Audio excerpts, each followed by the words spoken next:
তোমরা যারা এখনো আমার চ্যানেলটিকে সাবস্ক্রাইব করোনি প্লিজ সাবস্ক্রাইব করে নাও। ট্রাভেল রিলেটেড কোনো কোয়ারি থাকলে আমাকে অবশ্যই কমেন্টে জানিও, আর আমার ভিডিওগুলোতে লাইক করতে ভুলো না কিন্তু।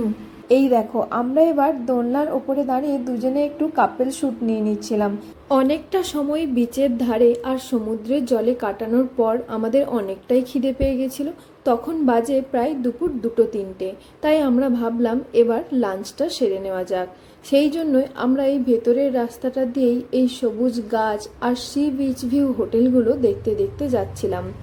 এখানে দেখো চারিদিকে রয়েছে শুধু সবুজ গাছ আর সাদা বালি, আর তার সাথেই সুন্দর নীল জল। এখানকার এনভায়রনমেন্টটাও ছিল খুবই সুন্দর, মানে এখানে পলিউশন নেই বললেই চলে, আর সেটা দেখে বোঝা যায় রাতের আকাশটা দেখলে।